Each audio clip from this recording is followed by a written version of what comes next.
2 பேர் தான் ப்ரொடியூசருக்கு பிடிக்கும். அவரு சாமி அண்ணன் கிடைக்கலையா, ஈஸ்டர் இல்லையா சாமி அண்ணன், இப்படிதான். கிட்டத்தட்ட விஜய் டிவில லோகோக்கு அப்புறம் நான் தான் அதிகமா வந்தேன். ராமகோபாலன் ஐயா அவர்கள். அவங்க வேன்ல ஒரு 50 பேரை கூப்பிட்டு வந்து சேனல் வாசல்ல நாங்க உள்ள ஷூட் பண்ணிட்டு இருக்கோம் 10 எபிசோடு லைவ்ல. இப்ப மன்னிப்பு கேட்டு லைவ்ல போடுங்க விஜய் டிவில. இப்ப அங்கெல்லாம் லைவ் எல்லாம் கிடையவே கிடையாது. அப்போ நாங்க நடிச்ச காலத்துல வந்து நாங்க சொல்லி புரியாதியா, வெளியில போனா அடிப்பாங்கன்னு தெரிஞ்சிருச்சு. சேனல்காரன் உள்ள இருந்துக்கோ, நீ என்ன அவன் உள்ள வரமாட்டான், அதனால நீ உள்ள இருந்துக்கோ அப்படின்ட்டு போயிட்டாங்க. அவங்களா டயர்ட் ஆகி போன பிறகு நாங்க தப்பிச்சு வந்தோம். அது ஹிட் வந்து எங்களால நினைச்சு பார்க்க முடியாது. ஹிட் அது ரெஸ்பான்ஸ் அப்படியே திரும்ப ஆரம்பிச்சது. அப்பெல்லாம் விஜய் டிவி ஆவடி தாண்டி யாருக்கும் தெரியாது. இந்த இது பார்த்துட்டு இது ஆபீஸ்ல காலேஜ்ல மவுத் பப்ளிசிட்டி மூலியமா போய் ஆவழி தாண்டி இருக்கிற பசங்க எல்லாம் கிளம்பி சிட்டிக்குள்ள வந்து இந்த புதன்கிழமை 9 மணிக்கு லொல்லு சபை பார்த்துட்டு போற அளவுக்கு இது சக்சஸ் ஆச்சு. நிறைய போச்சு. ராம்பாலா சார் லொல்லு அவரே எனக்கு போர் அடிக்குது. நைட்டு அன்னைக்குதான் டிசைட் பண்ணுவேன். ஆர்டிஸ்ட் எல்லாம் முடிவு பண்ணிட்டு நைட்டு போன் பண்ணுவேன். ஒரு 10:30 மணி இருக்கும். பையனா நாளைக்கு ஷூட்டிங் வச்சிருக்கேன்னா எத்தனை எபிசோட், 3 எபிசோட் 3 எபிசோட் நான் காலையில எடுத்துட்டு வந்து தரேன். கரெக்டா காலையில 7:30 மணிக்கு சேனல் வாசல்ல 3 எபிசோடோட நிப்பார் பழனியண்ணா. அது மாதிரி இவரும் நல்ல ரைட்டருங்க, இவரும் எழுதுவாரு. நானு அங்க மாட்டிக்கின என்ன விடமாட்டாங்க, நானே எழுதிடுவேன். நான் எழுதுவேன்லங்க, சொல்ல எழுதுவேன், சொந்தமா எழுதுறேன். பட் சர்வை பண்ண முடியல. இப்ப நான் இது மட்டும் பண்ண மாட்டேன். வசன் டிவில ஒண்ணு, ஒரு சன் டிவில ஒரு சீரியல், ஏதாவது இப்படி ஓடிக்கிட்டே இருக்கும். நம்மளுக்கு படம் ஓடுற படம், வெளியாகிற படம், வெளியாகாத படம் எல்லாம் பார்க்க மாட்டேன். எதுனாலும் இவ்வளோ என்ன எவ்வளவு தர கட்சிப்ப போட்டு கையை பிடிச்சிட்டு போயினே இருக்கேன்.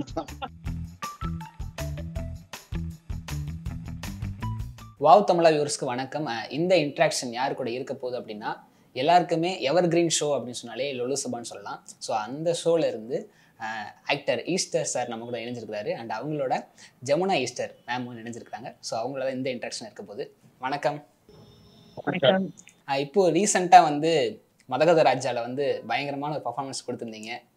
ரொம்ப வேதனைப்படுத்துறீங்க. ஏன்னா மதகத ராஜா சரியான காலத்தில் ரிலீஸ் ஆயிருந்தால் நிறைய பேர் வந்து வேற லைஃப். ஆனா அந்த போர்ஷன் பாக்குறப்ப எங்களுக்கு வந்து அட் பிரசன்ட்ல வந்து எல்லாருமே வந்து செலிப்ரேட் பண்ணக்கூடிய ஒரு மொமெண்டா தான் இருந்துச்சு. அது சுந்தர்சி சாரே சொன்னாரு, அது எத்தனை வருஷம் கழிச்சு ரிலீஸ் ஆனாலும் ஹிட் தான். ஓகே, அதனாலதான் அதை கவலைப்படாம அடுத்த படத்துக்கு போனது. இப்போ ரீசெண்டா நீங்க உங்களோட யூடியூப்லாம் எடுத்து பாக்குறப்ப நீங்க அயர்லாந்துல போய் செட்டில் ஆயிட்டதா சொல்லி பயங்கரமா ஒரு நியூஸ்லாம் போயிட்டு இருக்கு. எதுக்காக அயர்லாந்து போனீங்க ஃபர்ஸ்ட்? ஆக்சுவலி இவங்க வந்து எம்எஸ்சி நர்சிங், சைக்கியாட்ரி நர்ஸ் கல்யாணம் ஆகிறதுக்கு முன்னாலே ரிஜிஸ்டர் பண்ணி வச்சிருந்தாங்க. கல்யாணம் ஆன பிறகு இவங்களுக்கு அந்த ஆஃபர் லெட்டர் வந்தது அயர்லாண்டுக்கு கூப்பிட சொல்லி. ஆனா அவங்க வந்து கன்சீவ் ஆயிட்டாங்க. அப்போ குழந்தையா வேலையா அப்படின்னு யோசிக்கும் போது, அப்ப நான் பிஸியா ஓடிட்டு இருந்தேன். எதுக்குமா குழந்தை பெற்றுப்போம் அப்புறம் பார்க்கலாம், ஏற்கனவே எனக்கு கொஞ்சம் வயசாயிடுச்சேன் ரொம்பவே. அதனால குழந்தைக்கு முன்னுரிமை கொடுத்து அதை தவிர்த்துட்டோம். அதுக்கப்புறம் ரொம்ப நாள் கழிச்சு ஓடிட்டே இருந்தேன். எனக்கு கொஞ்சம் உடல் சுகவீனம் ஆச்சு. அந்த நேரத்துல வந்து நம்ம வாழ்க்கை முறைகளை மாத்தி முடியல, ரொம்ப டக்குன்னு இறங்க முடியல. சரி, எப்படியும் ஒரு ஏர்னிங்ஸ் தேவை அப்படின்னும் போது இவங்க ரிஜிஸ்டர் பண்ணி வச்சிருந்தது 12 வருஷத்துக்கு முன்னால ரிஜிஸ்டர் பண்ணி வச்சிருந்தது அப்படியே இருந்தது. 10 வருஷத்துக்கு முன்னால பண்ணது. ஓகே, நான் ட்ரை பண்றேன். ட்ரை பண்ணாங்க, இன்டர்வியூ அட்டென்ட் பண்ணாங்க. இவங்களுக்கு இங்க வந்து கவர்மெண்ட்ல ஃபர்ஸ்ட் பிரைவேட்ல தான் வந்தாங்க. அதுக்கப்புறம் 2 வருஷம் வந்துட்டு இப்ப கவர்மெண்ட்ல பண்றேன். ஸோ இப்போ ரீசெண்டா வந்து உங்களோட எப்படி சொல்றதுன்னா மீம் டெம்ப்ளேட்னு சொல்லலாம். மீம் டெம்ப்ளேட்ல வந்து லொல்லு சபாவோட எல்லா ஷோஸுமே வந்து நீங்க இருக்கீங்க. ஸோ அந்த மீம் டெம்ப்ளேட்லாம் பார்த்துருக்கீங்களா? பார்ப்பேன் அடிக்கடி. இந்த ரீல்ஸ் எல்லாம் வரும், பார்த்துருக்கேன். லொல்லு சபா ஈஸ்டர் வந்து லவ் மேரேஜ் பண்ணி கல்யாணம் பண்ணிட்டீங்க. இன்டர் ரிலீஜனாக இருந்தாலும் சரி, இவர் தான் எனக்கு வேணும் அப்படின்னு டிசைட் பண்ணக்கூடிய ஒரு மொமெண்ட் கிரியேட் ஆயிருக்குங்க. அதை சொல்ல முடியுமா? அது ரொம்ப ஈஸிங்க. என் ஃபேமிலில வந்துட்டு நெறைய இன்டர் ரிலிஜியன் தான். எங்க தாத்தா, பாட்டி லவ் மேரேஜ், அம்மா, அப்பா லவ் மேரேஜ். அதனால அது கொஞ்சம் ஈஸியா தான் இருந்தது. பட் என்ன ஒரே ஒரு அப்ஸ்டக்கல்னா, இவரு வந்து நடிகர். ஓகே. நடிகருக்கு பொண்ணு குடுக்க மாட்டாங்க. அது வந்து அப்பயிலேருந்து இப்ப பொண்ணு குடுக்க மாட்டாங்க, வீடு குடுக்க மாட்டாங்க, லோன் குடுக்க மாட்டாங்க. எதுவுமே குடுக்க மாட்டாங்க. பாத்தீங்களா சார் எவ்வளவு சந்தோஷமா சொல்றேன். இல்லைங்க அதானங்க உண்மை. உண்மை நிதர்சனம் அதான். உண்மைதான் மேம், எங்களுக்கும் தெரியுது மேம். ஆமா. எங்களுக்கு கல்யாணம் ஆனப்போ கொளத்தூர்ல நேர்மை நகர்ல தான் ஃபர்ஸ்ட் நாங்க குடியிருந்தோம். அங்க போய் இவரு வீடு பார்த்தாரு. கல்யாணத்துக்கு முன்னாடி தனியா போணும் முடிவு பண்ணிட்டு போய் வீடு பார்த்தாரு. அந்த ஹவுஸ் ஓனர் வந்து 10 தடவை கேட்டிருக்காரு. நிஜமாவே பொண்டாட்டி கூட தான் வருவீங்களா? நிஜமாவே உங்களுக்கு கல்யாணமா? அப்படின்னா தான் நான் வீடு தருவேன்னு. கல்யாணம் ஆன அன்னைக்கே நாங்க அந்த வீட்டுக்கு தான் போனோம். நேரா. ஏன்னா இவருக்கு வந்துட்டு அவங்களுக்கு நம்பிக்கையே இல்ல. ஒரு நடிகருக்கு எப்படி குடுக்கறது? அப்படின்ட்டு. பொண்டாட்டி கூட வந்தா தான் எப்பவுமே மரியாதை. அதனால அதனால அது ஒண்ணு எங்களுக்கு லவ் மேரேஜ் அதுக்கப்புறம் இது சார்ட் அவுட் பண்றது இதெல்லாம் கொஞ்சம் அந்த டைம்ல டிஃபிகல்ட்டா இருந்தது. But okay. இப்ப நினைச்சு பார்த்தா தமாஷா இருக்கு. ஆமா. ஒண்ணு என்னை பொறுத்த வரைக்கும் எங்க வீட்டுக்குள்ள வந்து பாத்தீங்கன்னா கூட புத்தர் இருப்பாரு, வள்ளுவர் இருப்பாரு, பெரியார், அம்பேத்கர், கலைஞர் எல்லாருமே இருப்பாங்க. ஆனா ஒரு ஜீசஸ் போட்டோவோ இல்ல கிருஷ்ணன் போட்டோவோ எங்க வீட்டுல இருக்காது. நான் கிறிஸ்தவ முறைப்படிதான் வளர்ந்தேன். இன்னைக்கும் நான் கிறிஸ்தவனா தான் இருக்கேன். ஆனா வந்து ஒரு மூடத்தனமான நம்பிக்கை கிடையாது. நம்ம வாழ்க்கை முதல்ல சரியா இருக்கணும். இயேசு கிறிஸ்துவா இருந்தாலும் சரி, தந்தை பெரியாரும் எனக்கு தெரிஞ்சு ஒரே கருத்து தான் சொல்லியிருக்காங்க. எளியவனுக்கு நீ எதை கொடுக்குறியோ அதை பெற்றுக்கொள்வாய். அதுதான் வந்து இயேசு கிறிஸ்துவோட பாடமும் பெரியார் சொல்லி கொடுத்ததுதான். எளியவனை தூக்குறா மேல அப்படிங்கிறது தான். சோ எனக்கு அது ஈஸியா தான் இருக்கு. நான் ரொம்ப மதத்தில் போய் வீழ்றது எதுலயுமே வீழ்றது இல்லைன்னு வச்சுக்கோங்களேன். எனக்கும் அப்படிதாங்க. நானு சின்ன வயசுல இருந்தே ரொம்ப அதுல எல்லாம் கிடையாது. எதுனாலும் ஓகே. நமக்கு நமக்கு வந்து ஒரு ஒரு பிலீஃப் வேணும். ஏதோ ஒரு விஷயத்து மேல நமக்கு ஒரு நம்பிக்கை இருக்கணும். அது ஏதோ ஒரு பவர் இருக்கு.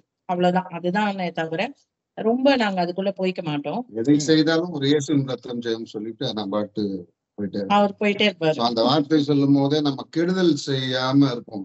அதிகமா தவற போய் செய்ய முடியாதுல்ல. வாங்கி சாப்பிட போது இயேசுவின் ரத்தம் ஜெயம் சொல்லிட்டு போய் முடியாது. அதனால அந்த வார்த்தையை சொல்லும் போது அது நம்மளுக்கே ஒரு ஒரு சேஃப் கார்டு கொடுக்குது அப்படின்னு நம்பிக்கை. லவ் மேரேஜ் பண்ணி ஸோ அதுக்கடுத்து இண்டஸ்ட்ரியில் வந்து சஸ்டெயின் பண்ணுறது வந்து ஒரு மிகப்பெரிய ஒரு ப்ராப்ளமாக இருக்குது. நம்ம பேச்சுலராக இருக்கப்போ நம்ம எப்படி வேணால் சர்வே பண்ணிட்டு போயிடலாம். ஸோ ஃபேமிலி மேனாக இருக்கப்போ நிறைய ஸ்ட்ரகிள்ஸ்லாம் ஃபேஸ் பண்ணியிருப்பீங்க. ஸோ அதில் மறக்க முடியாத நிகழ்வு ஏதாச்சும் இருக்கா? ஆஃப்டர் மேரேஜ் கொஞ்சம் ஸ்ட்ரகிள்ஸ் எல்லாம் இருக்கதான் செய்யும். ஏன்னா நடிகனோட வாழ்க்கை வந்து அப்படியே எப்பவுமே வந்துட்டு இதா இருக்காது. ஒரு 3 மாசம் 4 மாசம் கண்டினியூஸா வேலை இல்லாமலாம் கூட இருந்திருக்கு. அந்த மாதிரி எவ்ரி இயர் அந்த மாதிரி வந்துட்டு ஒரு ஸ்ட்ரகிள் பீரியட் எங்களுக்கு வரும். ஒரு டவுன்ஃபால் இருக்கும். டக்குன்னு வந்துட்டு ஒரு ஏதாவது ஒரு சேனல் சின்ன சேனல்ல போவாரு, ஒரு வேலை எடுப்பாரு, பண்ணுவாரு. அது நல்லா கொஞ்சம் பீக்கு அப்படி போகும். அப்புறம் திடீர்னு ஒரு டவுன்ஃபால் வரும். இப்படி அப் அண்ட் டவுனோட தான் இருக்குமே. அதுதானே நேச்சர். அது எந்த ஃபீல்டா இருந்தாலும். பட் மாச சம்பளக்காரங்களுக்கு அது பெரிய பிரச்சனை கிடையாது. பட் இந்த ஃபீல்டுல இருக்கிறவங்களுக்கு அப்படி ரொம்ப ஒரு இதாதான் இருந்துச்சு ஆஃப்டர் மேரேஜ். நீங்க லொலுசபா ரைட்டரா இருக்கும்போது செம்புலி ஜெகன் சார் வந்து நாங்கள் இன்டர்வியூ பண்ணியிருந்தோம். அப்போ என்ன சொல்லியிருந்தாருன்னா, இந்த மாதிரி பொலிட்டிக்கல் சட்டையர் நாங்கள் ஒரு கிரியேட் பண்ணி ஷூட் பண்ணிக்கிட்டு இருந்தோம். அங்கே ஷூட் பண்ணுறது தெரிஞ்சு மக்கள்லாம் வர ஆரம்பிச்சிட்டாங்க, பெரிய பிரச்சனையாச்சு, நாங்கள் ஓடிட்டோம் அப்படின்லாம் சொல்லி நிறைய நடந்திருக்கு. நம்ம ராம்பாலா சார்ன்றவர் வந்து அவரு மூஞ்சி காட்ட போறது இல்ல. அதனால தைரியமா எடுப்பாரு. மூஞ்செல்லாம் நம்மளுக்கு. ஆனா லொட்டெல்லாம் அவருது. அடி வாங்கல நாங்க தான் வாங்கணும். இந்த 3வது எபிசோடே கலாட்டா தான். பரமசிவன் பசங்களுக்கு பிரச்சனை, ஞானப்பழ பிரச்சனை. அதெல்லாம் தான் பிள்ளையார் வேற எடுத்துட்டாங்க. அங்க அந்த இந்து முன்னணி இவரு இருந்தார் இல்லையா, அந்த தலைவர் அவரு வந்துட்டாரு, ராமகோபாலன் ஐயா அவர்கள். அவங்க வேன்ல ஒரு 50 பேரை கூப்பிட்டு வந்து சேனல் வாசல்ல நாங்க உள்ள ஷூட் பண்ணிட்டு இருக்கோம். அடுத்த எபிசோடு லைவ்ல இப்ப மன்னிப்பு கேட்டு லைவ்ல போடுங்க விஜய் டிவிலன்னாங்க. இப்ப அங்கெல்லாம் லைவ் எல்லாம் கிடையவே கிடையாது. அப்போ நாங்க நடிச்ச காலத்துல வந்து இங்க இருந்து கேசட் பண்ணி அதை வந்து மணிலா கொரியர் பண்ணி அங்க இருந்துதான் டெலிகாஸ்ட் பண்ணோம். யோ நாங்க சொல்லி புரியாதியா அதெல்லாம் அப்படின்னு சொல்லி ஒரு நாள் ஃபுல்லா உள்ளேயே இருந்து கலாட்டா ஆமா ஆமா, வெளியில உள்ளே போனா அடிப்பாங்கன்னு தெரிஞ்சிருச்சு. சேனல்காரன் உள்ள இருந்துக்கோ, நீ என்ன ம் அவன் உள்ள ம் வரமாட்டான், அதனால நீ உள்ள இருந்துக்கோ அப்படின்ட்டு போயிட்டாங்க. அவங்களா டயர்டாகி போன பிறகு நாங்க தப்பிச்சு வந்தோம். ஓகே. இந்த படங்களோட ஸ்பூஃபை வந்து பண்ணலாம்னு சொல்லி ஃபர்ஸ்ட் எங்க கிரியேட் ஆச்சு? அண்ட் அதை எப்படி மாத்துறீங்க நீங்க? ஒரு ஒரு படம் எடுத்துக்கிட்டு நான் ஸ்பூஃபா பண்ணணும் அப்படின்னு எப்படி மாத்துறீங்க? நீங்க அந்த படங்களை பண்ணணும்னு சொன்னது வந்து பாலாஜி அண்ணன் தான், மறைந்த பாலாஜி அண்ணன் தான். ஆரம்பத்துல நாங்க இந்த மாதிரி சோசியல் சட்டையர்ஸ், பொலிட்டிக்கல் சட்டையர்ஸ் தான் பண்ணிட்டு இருந்தோம். ஒரு கட்டத்துல வந்து ஜெகன் அண்ணன் படம் போயிட்டாங்க, ஜேபி அண்ணன் ஒரு படம் டைரக்ட் பண்ண போயிட்டாங்க.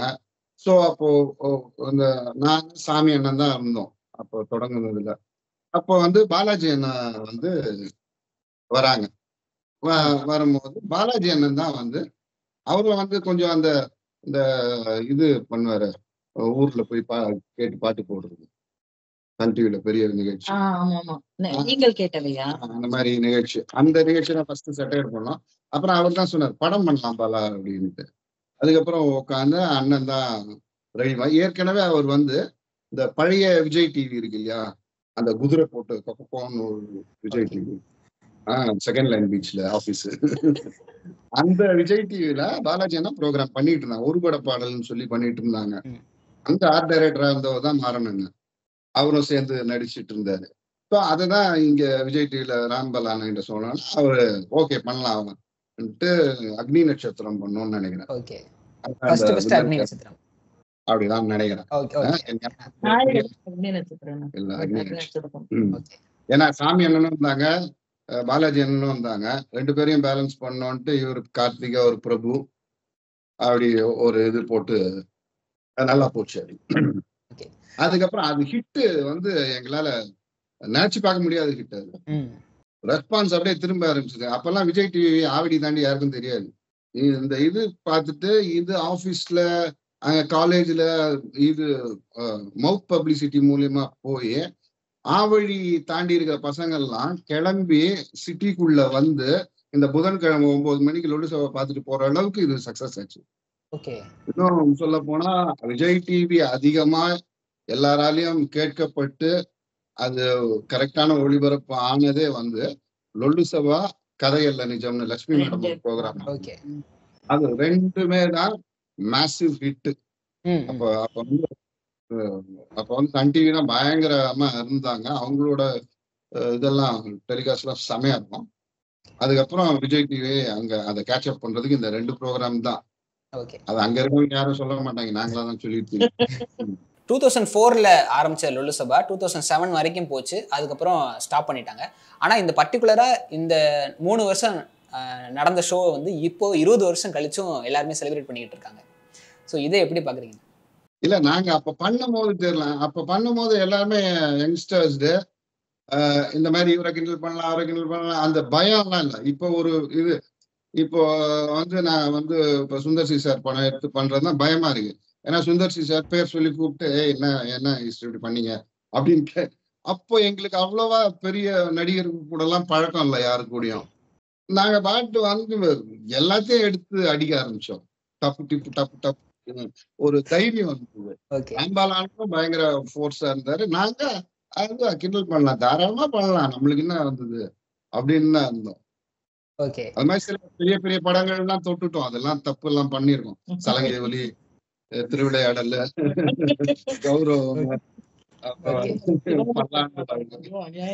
அதெல்லாம் ஆக்சுவலா அத லைட்டர் வெயின்ல எடுத்துட்டு போனோம். அதெல்லாம் ஒரு கையெடுத்து கும்பிடத்தக்க பெரிய ஆளுமைகள் தான்.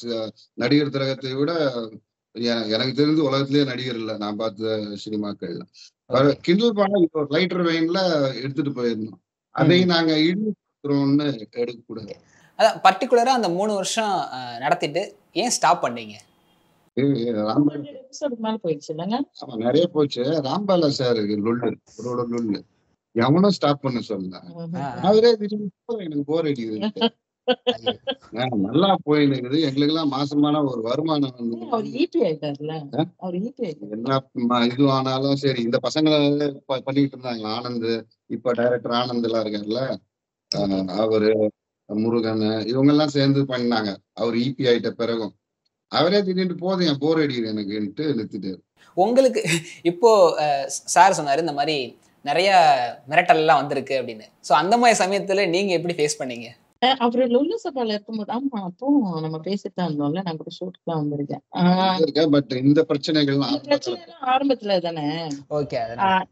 அந்த பீரியட் இப்ப நாங்க பேச ஆரம்பிச்ச பீரியட்ல இவங்க வந்த உடனே இவங்களை பார்த்துட்டு யாரும் நம்ம கிட்ட வரவே இல்லை. இல்லம்மா நாங்க பேச ஆரம்பிக்கும் போதுங்க லுலுசபா வந்து ஒரு ஃபேம் பயங்கரம். லுலுசபானாலே அப்படி ஒரு இது இருக்கும். அந்த ஒரு என்ன சொல்றது ஒரு பயங்கர புகழ். அந்த ஆர்டிஸ்ட்னாலே எங்க போனாலுமே சூழ்ந்துப்பாங்க. அந்த மாதிரி இருக்கும். நாங்க தனியா வெளியெல்லாம் போகவே முடியாது. அப்படி ஒரு இது இருக்கும். எங்க போனாலுமே ஒரு 10 பேர் வந்து பேசுவாங்க. அந்த மாதிரி ஒரு பீரியட் அது. அதனால அது வந்து அத எல்லாரும் ஜாலியா எடுக்க ஆரம்பிச்சுட்டாங்க அந்த டைம்ல எல்லாம். இது ஆமா நிறைய பேர் வந்து பாராட்டி எல்லாம் இருக்காங்க. நல்லா இதை விட நல்லா பண்ணிருக்கீங்க அந்த மாதிரிலாம். சத்யராஜ் சார் எல்லாம் பாராட்டி இருக்காரு அப்படின்னு சொல்லியிருக்காரு இவரு. அந்த மாதிரி கொஞ்சம் எல்லாருமே லைட்டர் வேல எடுக்க ஆரம்பிச்சிட்டாங்க. அது ஒரு காமெடி அப்படின்ற மாதிரி யோசிக்க ஆரம்பிச்சிட்டாங்க. ஏன்னா அது அப்படி ஒரு சூப்பர் டூப்பர் ஹிட். இந்த ஏன்னா லொலுசபா வர படங்கள் நிஜ படத்தை வந்து பாத்துருக்க மாட்டாங்க ஒரு சிலரு. இதனால அந்த படம் பாக்குறதுக்கான இதெல்லாம் கூட ஆச்சு. அந்த மாதிரிலாம் இருக்கு. நாங்களே கூட அந்த மாதிரி இந்த படம் பாத்துருக்க மாட்டோம். இது என்னவா இருக்கும் அப்போ ஒரிஜினல் கதை தெரிஞ்சாதான் இதை ரசிக்க முடியும்ட்டு நாங்க ஒரிஜினலா போய் பார்ப்போம். அந்த மாதிரிலாம் இருக்குல்ல. அந்த மாதிரிலாம் நிறைய பேர் சொல்லியிருக்காங்க. சோ அது அந்த அளவுக்கு ஒரு இதா இருந்துச்சு அப்போ அந்த டைம்ல. அதனால நல்லாதான் இருந்தது. அவரு அப்போ விஜய் டிவி மட்டும் இல்ல ஜெயா டிவிலயும் பண்ணிட்டு இருந்தாரு. நான் மட்டும்தான் கொஞ்சம் அடங்காதான். விஜய் டிவில நடிச்சுட்டு இன்னொரு சேனல்ல நடிக்க கூடாது. நான் சொன்னேன் எனக்கு 30 நாள் வேலை கொடுத்தினா உன் சேனல்லே ஊந்து கிடக்கும். நான் நடிகன். எனக்கு சேனல் எல்லாம் தெரியாது. கேமராக்கு பின்னால ஜனம் இருக்கு அது தெரியும். இந்த கேமரா டிவில இருந்து வந்ததா கலைஞர் டிவில இருந்து வந்ததா சன் டிவில அது எனக்கு தேவையே கிடையாது அப்படின்னு போராடி நான் மட்டும்தான் ஒரே டைம்ல வந்து ஜெயா டிவிலயும் ஒர்க் பண்ணேன், விஜய் டிவிலயும் ஒர்க் பண்ணேன். வேற எந்த சன் டிவி சீரியல்ஸ்ல கூட நிறைய கொஞ்ச நாள் நீங்க லொலுசபால இல்ல மாமா. நீங்க இது இதை நிறுத்தி இடையில கொஞ்சம் நிறுத்தினாங்க. நிறுத்தும் போது வேலை இல்லாம போனோம்னா நான் ஜெயா டிவி போயிட்டேன். காமெடி பஜார் காமெடி பஜார் அண்ணன் மாறன் சினிமாவுக்கு போயிட்டாரு. நான் அது பண்ணிட்டு இருந்தேன். அதுக்கப்புறம் தான் மறுபடியும் ரீஸ்டார்ட் பண்ணாங்க லொலுசபா வாங்க வச்சுட்டு. 2 சைமல்டேனியஸா பண்ணிட்டு இருந்தேன். அதுக்கப்புறம் மாறன் அண்ணன் சினிமாக்கள் சரியா இல்லை மறுபடியும் அவருக்கு காமெடி பஜாருக்கு வந்தாரு. அப்படியே நாங்க எல்லாருமே மாத்தி அங்கங்க போய் பூண்டுக்கிட்டோம். ஸ்கிரிப்ட் சரியா அதாவது நம்ம ப்ராப்பரா வந்து ஸ்கிரிப்ட் எல்லாம் பண்ணாம ஸ்பாட்ல போய் டக்கு டக்குன்னு ரெடி பண்ணி அந்த மாதிரி ஹிட்டான ஷோ எல்லாம் இருக்கா லொலுசபால? ஆமா வந்து எப்படின்னா என்னோட லொலுசபா இது வந்து வேலை. அதுக்காக 4 நாள் டிஸ்கஷன் நடந்து 2 நாள் ஷூட்டிங் நடக்கும். நான் தனிப்பட்ட முறையில வசந்த் டிவில எல்லாம் கிட்டத்தட்ட ஆயிரக்கணக்கான எபிசோட்ஸ் பண்ணிருக்கேன். ஆயா வித் பாயா அது மாதிரி நிறைய சூப்பர் ஜோடி பண்ணீங்க. சூப்பர் ஜோடி வந்து இந்த ஷோ ஆயா வித் பாயா. அப்புறமா வேற என்ன நிறைய ஷோஸ் பண்ணேன். Comedy based. பழனி KS பழனின்னு சொல்லிட்டு இயக்குனர் வந்து மன்னார் வளைகுடா படத்தோட ரைட்டர். அவரு வந்து எனக்கு எழுதுவாரு. அண்ணன் சாய்ராம் மிகப்பெரிய சப்போர்ட். அந்த இது எடுக்கும் போது மிராண்டா மீண்டும் மீண்டும் சிரிப்போட டைரக்டர் பாலகிருஷ்ணன் அவன் இருந்தாப்ல. அவனும் நானும் சேர்ந்துதான் பண்ணோம். அதுக்கப்புறம் பாலகிருஷ்ணன் தவறின பிறகும் நான் அதை டேக் ஓவர் பண்ணி ஃபுல்லா அது பண்ணோம். அந்த ஸ்கிரிப்டுங்க தான் நைட்டு அன்னைக்குதான் டிசைட் பண்ணுவேன். ஆர்டிஸ்ட் எல்லாம் முடிவு பண்ணிட்டு நைட்டு போன் பண்ணுவேன். ஒரு 10:30 மணி இருக்கும். பையனா நாளைக்கு ஷூட்டிங் வச்சிருக்கேன்னா ஆமாண்ணா எத்தனை எபிசோட் 3 எபிசோட் 3 எபிசோட். சரி யாரு இதுதான் நானும் சாயண்ண ஒரு பொண்ணு அப்புறம் இந்த ஆர்டிஸ்ட் நான் இவங்கெல்லாம் வெங்கட்ராஜ் வராரு சதீஷ் வரான் அவங்க 7 பேரா. சரி நான் காலையில எடுத்துன்னு வந்து தராங்க. கரெக்டா காலையில 7:30 மணிக்கு சேனல் வாசல்ல 3 எபிசோடோட நிப்பார் பழனி அண்ணா. Amazing writer. நீங்க அதுல நாங்க என்ன கேட்டோமோ அத்தனை சுவையும் அதுல இருக்கும் நகைச்சுவை. அதுக்கப்புறம் என்கிட்டயும் சாய் அண்ணன் கிட்டயும் வந்து நாங்க சின்ன வயசுல இருந்து நல்லா மனப்பாடம் பண்ணிடும். நிறைய இன்புட்ஸ் தாய் அண்ணன் கொடுப்பாங்க. ரெண்டு பேர் காம்பினேஷன் சூப்பரா காம்பினேஷன்ல இருக்கும். மிஸ் ஆகும். ஏன்னா ஒரு நாள் மிஸ் ஆயிருக்கலாம், மத்தபடி போனோமா மதியானத்துக்குள்ள 3 எபிசோட் நடிச்சு இவங்க முடிச்சிடலாம். வசந்த் டிவில தாங்க நிறைய கெட்டப், நிறைய லேடி கெட்டப் நிறைய போட்டிருப்பாரு. டாக்டர் அது இதுன்னு சொல்லி நிறைய கெட்டப் போடுவாங்க. அந்த சாயனை கூட இருக்க காம்பினேஷன் இருக்குல்ல, அது செம்மையா இருக்கும். அந்த இதுவே காம்பே சூப்பரா இருக்கும். அது மாதிரி இவரும் நல்ல ரைட்டருங்க, இவரும் எழுதுவாரு. சம்டைம்ஸ் பழனி அண்ணன் வந்து இப்ப படம் சீரியல் அப்போ இது சன் டிவில சீரியல் போயிட்டு இருந்தது, சின்ன பாப்பா பெரிய பாப்பா. அவரு இஷ்டம் நான் அந்த மாட்டிக்கு இஷ்டம் என்ன விடமாட்டாங்க, நானே எழுதிருவேன். நான் எழுதுவேன் இல்லைங்க, சொல்ல சொல்ல எழுதுவேன். நீ சொந்தமா எழுதுறேன். அப்படியே இது கஷ்டமா இல்லையா நீங்களே சொல்லுங்க. ஒருத்தர் சொல்லுவாரு, அத மண்டையில ஏத்தி இதுதான் அப்படின்ட்டு நாம வந்து உள்வாங்கி தானே எழுத முடியும். சில நேரம் வந்து ரெக்கார்ட் பண்ணி கொடுத்துட்டு போயிடுவாருங்க, உட்காந்து நான் எழுதிட்டு இருக்கேன். அப்ப வந்து டெலிவரி ஆகி வீட்டுல இருந்தேன். அப்ப அந்த டைம்ல மா இதாம்மா கான்செப்ட் அப்படின்ட்டு ரெக்கார்ட் பண்ணி எனக்கு இது இது இது இது அப்படின்ட்டு சொல்லிட்டு போயிடுவாரு. அதை போட்டு போட்டு நான் உட்காந்து ஓகே நான் கொஞ்சம் இன்புட் போடுவேன், ஆனா அது அவருக்கு பிடிக்காது. அப்ப உங்களுக்குள்ள ஒரு டிஸ்கஷன் வாரெல்லாம் போயிருக்கா?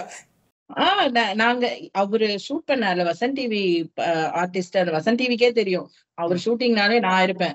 அப்ப என் பெரிய பொண்ணு வந்து ரொம்ப குட்டியா இருப்பா, அவளை கூட்டிட்டு போவேன். அவளும் எல்லாருமே அங்க போய் ஹெல்ப் பண்ணிட்டு இருப்போம். நான் அசிஸ்டன்ட் டைரக்டர் மாதிரி கூடவே தான் இருப்பேன் அவரோட.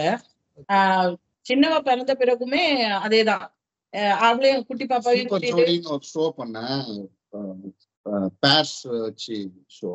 அந்த ஷோக்கு வந்து புதுசா வருவாங்க இல்லையா, அவங்க கப்பிள்ஸ் வருவாங்க இல்லையா, அவங்க கிட்ட நாங்க எல்லாம் பசங்களா இருந்தோம்னா கொஞ்சம் நம்ம கிட்ட பேசுறதுக்கு கொள்றதுக்கு ஃப்ரீயா ஆக மாட்டாங்க. நம்மள டிவில பாத்துருப்பாங்க, அதனால கொஞ்சம் விலகி இருப்பாங்க. பசங்களும் மரட்டுத்தனமா அப்புறம் ஓடினு ஈடினு அதை வந்து கழிஞ்சு கழிஞ்சு அப்படி பேய் மாதிரி இருப்பானுங்க வேலை செய்யும்போது. அதனால இவங்களை கூட்டிட்டு போயிடுவேன். இவங்க பேசி அவங்க கிட்ட என்ன மேட்ரு, இப்படி பண்ணா நல்லா இருக்கும், இப்படி பண்ணுங்க, டான்ஸ் ஆடுங்க, பாடுங்க அப்படின்னு. அது ரொம்ப வெரி சப்போர்ட்டிவா இருந்தது. லொல்லு சபால இருந்து அப்படியே வந்து நிறைய ஸ்டார்ஸ் வந்து சினிமாவுக்கு வர ஆரம்பிச்சாங்க. ஸோ நீங்க ஒரு இன்டர்வியூல சொல்லியிருந்தீங்க, இன்னும் வெளியே தெரியப்படாத நிறைய நடிகர்கள் வந்து லொல்லு சபாவிலே மறைஞ்சு இருந்து போயிட்டாங்க அப்படின்னு, அதோட நின்றுட்டாங்க அப்படின்னு சொல்லியிருந்தீங்க. ஸோ அதை பத்தி சொல்ல முடியுமா? நீங்க லொல்லு சபால மிகப்பெரிய வெற்றின்னா சந்தானம் சொல்லலாம். ஜீவா கூட அவனோட திறமைக்கு ஏற்ற உயரம் போனதா எனக்கு தெரியல. சாமி அண்ணன் வந்து ஆல்ரெடி எஸ்டாப்ளிஷ்டு. நானும் சாமி அண்ணனும் முன்னாலே டிவிகள்ல நடிச்சுட்டு தான் இருந்தோம். எங்களை விட்டுருங்க, லொல்லு சபான்னு வந்து பெரிய ஆளா வந்தது சந்தானம் மட்டும்தான். அதுக்கப்புறம் யோகி பாபும் லொல்லு சபா மூலியமா தான் வந்தாப்புல. அவரும் 2 பேர் தான் சொல்ல முடியும். ஆனா நாங்க அதுல உழைச்சிருக்க மீதி ஆட்கள்லாம் இருக்கோம் இல்லையா, அவங்க அந்த உயரத்துக்கு எல்லாருமே லொல்லு சபா ஆட்கள் எல்லாருமே உயரத்துக்கு போயிட்டாங்க அப்படி இல்ல. என்னுடைய நண்பன் ஒருத்தன், ஒரு ஃப்ரெண்டு தினேஷ்னு சொல்லிட்டு அருமையான நடிகன், நல்லா நடிப்பான். அவன் லொல்லு சபால வந்து நல்ல கேரக்டர்ஸ் எல்லாம் பண்ணிருக்கான். நீங்க பாத்தீங்கன்னா தினேஷ் தேடி பாத்தீங்கன்னா இருக்கும், நிறைய கேரக்டர். வாய்ஸும் கொஞ்சம் நல்ல ஒரு மாதிரி பெக்யூலியரா இருக்கும், நல்லா பண்ணும். பட் சர்வை பண்ண முடியல. இப்ப நான் லொல்லு சபா இது மட்டும் பண்ண மாட்டேன். வசன் டிவில ஒண்ணு, ஒரு சன் டிவில ஒரு சீரியலு, ஏதாவது இப்படி ஓடிக்கிட்டே இருக்கும் நம்மளுக்கு. படம் ஓடுற படம், வெளியாகிற படம், வெளியாகாத படம் எல்லாம் பார்க்க மாட்டேன். எதுனாலும் இவ்வளோ என்ன எவ்வளவு தர கட்சிப்ப போட்டு கையை பிடிச்சிட்டு போயினே இருக்கேன். அப்படி நிறைய பேருக்கு வந்து அந்த வாய்ப்புகள் கிடைக்காம தினேஷ் வந்து மறுபடியும் மார்க்கெட்டிங்ல மேனேஜரா, அசிஸ்டன்ட் மேனேஜரா இருந்தாப்புல. இப்போ நல்ல லெவல்ல இருக்காப்புல. இப்ப கூட பழக்கத்துலதான் இருக்காப்புல. ஆனா அவங்க எல்லாம் நல்ல நடிகனே சர்வை பண்ண முடியல.